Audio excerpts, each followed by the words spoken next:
Family, it's an honor to see you again. I appreciate those who take the time to watch the video truly. I am Minister, ordained Minister, Dr. Coleman reporting live.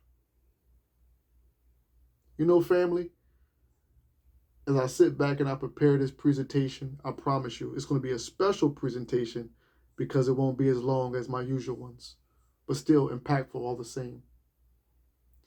As I prepare to talk to each one of y'all and give you this wisdom that is yours anyway,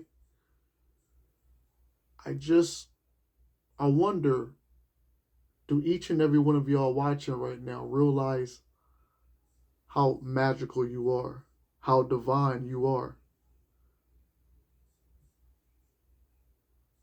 I'm going to say this again. As I get ready to read something that's going to change your life, that's going to make you think about how you've been living and how you've been blaming yourself for certain things, I just can't help but wonder, do my family watch and really know how amazing, how special you are, despite whatever you've been through? See, I'm a cosmic Christ being. For those who are wondering how Christ is going to come back, it won't be just one person coming back as Christ. It's all of us. I'm going to read something for you tonight that is going to give you something that your churches could never give you. And my churches know it's nothing but love. My Orthodox Christians who are my family know it's always, always love. But yet and still, as an ordained metaphysical minister, tonight I'm going to give you a gem, wisdom, that is going to change a lot of your lives. Even if it's just one or two people, actually. That's one or two people who now know their divine power. Family, we're at a time now where you're going to start seeing things in your skies. You're going to start changing the way you think, a lot of it for the better. Higher vibrations. This is nothing to be alarmed about. This is everything that Christ was preparing his 12 for in the Aquarian age. But not to tarry on, I want to read this to you, family. Remember, this is your gem. If you listen carefully to the minister tonight, you're going to realize that Christ, when he talks in Romans 12, verse 2, do not be conformed to this world, to this chaos, to this illusion on planet Earth, but be transformed by the renewing of your mind. Because once you have the same mind that Christ has, you're going to be well prepped for what is about to be in store for planet Earth and humankind. But let's read this. I don't want to tarry on too long. This is for you, my family, as a cosmic Christ being talking to cosmic Christ beings, especially those who know they are.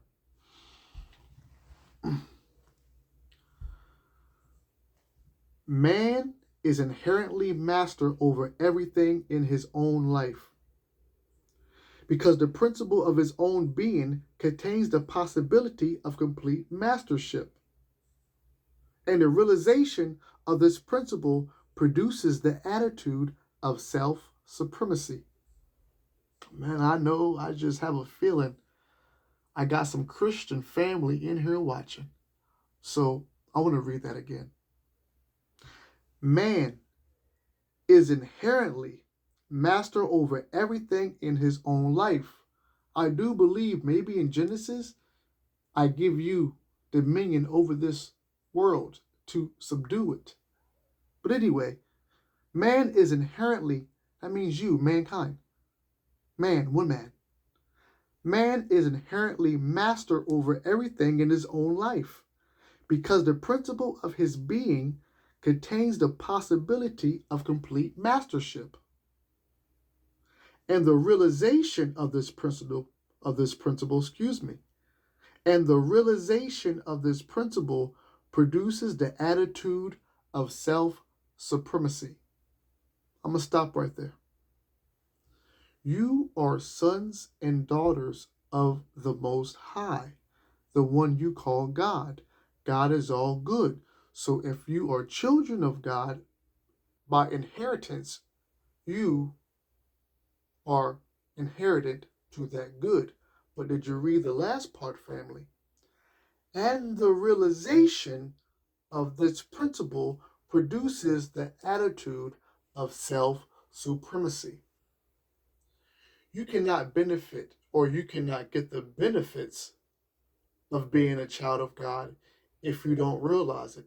If you are always negative, always thinking that you are down and feeling down, always thinking and feeling that you are broke and poverty stricken and dust of worms, and that you're always sick, because you are children of God and the power of the mind, you're going to get exactly what you say you are by law.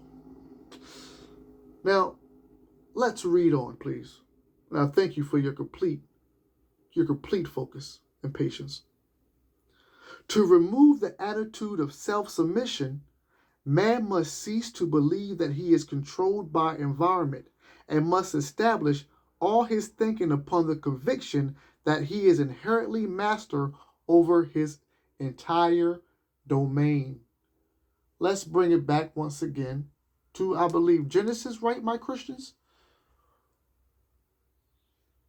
I give you dominion over this world to subdue it, is the words from the Creator in your Bible. So many people have given up on themselves. So many people think down on themselves. They give more praise to others and take away from themselves. If you were one of those people, then you really need to listen. That is called self-submission. You cannot reap the benefits of being a child, a son and daughter of God, if you are submitting to this world. To my theologians, to my congregation, once again, let's go back to Romans chapter 12, verse 2. Do not conform to this world. Majority of the people on this earth have conformed. The news come on, something happened, you entertain it, you give it your energy. Violence comes on the screen, you give it your energy. Politics, something going on. The White House, something going on, you give it your energy. You conformed. He told you to transform by the renewing of your mind. But if your mind is stuck on the material world, stuck on propaganda, stuck on stress, heart full of hatred, allowing the thought of sickness to either enter the mind, when your Bible says have the same mind as Christ, church folks, what are we talking about here? What are we talking about, church folks? Why call me Lord and not do the things I ask, is what our brethren said. You teaching these people to go out their self, and the mission has been to go within the whole time, church people.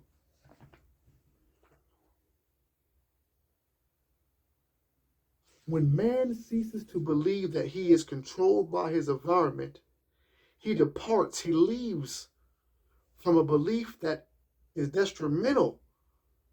And when he begins to realize that he has the power to completely control himself, he enters a conviction that is favorable to the highest degree. A scientist can tell you right now that no matter what type of cancer you're trying to throw at yourself, what type of sickness, your own doctor will tell you that the biggest stress will take you out of here. That you worrying, that you overthinking, that you hyper worrying will take you out of here more than any so-called cancer. And not just that. That whatever cancer, whatever sickness, whatever dis-ease, remember, before anybody ever gets a disease, they get the dis-ease. Most people ignore the dis-ease. But your doctor would tell you that the stressing, the worrying, it produces right through your body, through the nerves, through the blood. And that's what forms the cancer that you guys say you have. That's what forms the sickness. Every sickness that you can think of on this planet, in its essence, comes from a dis-ease that you allow to be a disease.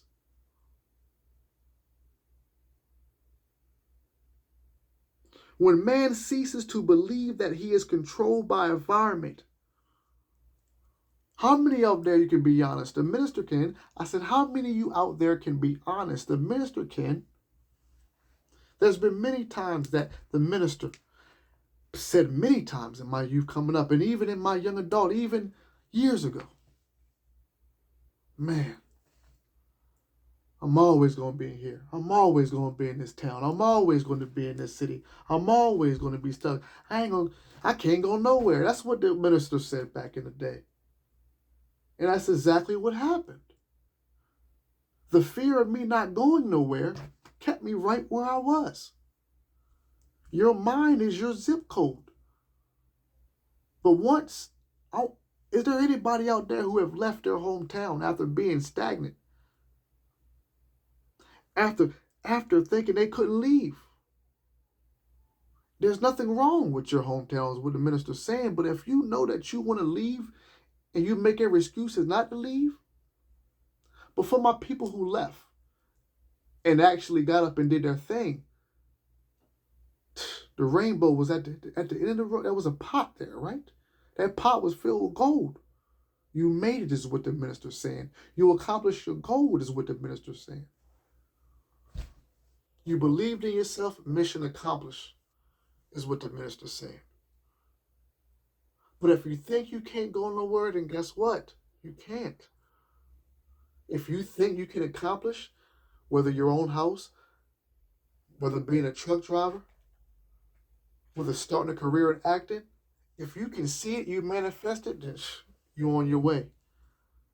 But if you're thinking negative, remember, you can't serve two masters. You can't be on a positive path and then let negative come, because soon that negative come and overrides the positive.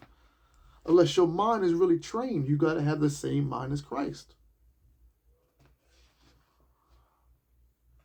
Well, I said I wasn't going to tarry on too long, and I'm not. I'm not.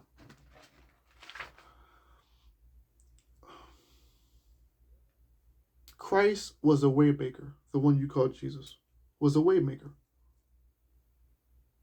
It wasn't meant to follow, depend, or rely on Jesus. It was meant to understand that the scriptures were living words, and that we follow the words of our brethren, follow the words and apply the words and put action to words.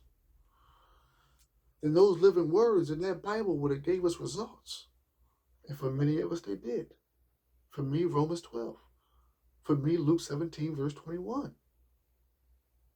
For me, Mark 6:4. Don't give up on yourself. You can't afford to. What you can afford to do and what you better do, if I was you, is to realize that God, that Christ energy, has been nowhere except within you the whole time. Before Abraham, I am. Before you were born into this world, you came in with Christ. When you leave, you still leave with Christ. So it's best you appreciate and value your Christ energy now, before it's too late and these people who you think are the so-called powers to be really become your power to be. But at the end of the day, there's only one power. There's only one source. There's only one creator. And that's the divine mother and father, the one you call God. So family, as always, I thank you so much for your patience and love. Stay tuned to Cosmic Christ Network. Stay tuned to Cosmic Christ University. Thank you for supporting the clothing line, Corbin Collections. Stay blessed.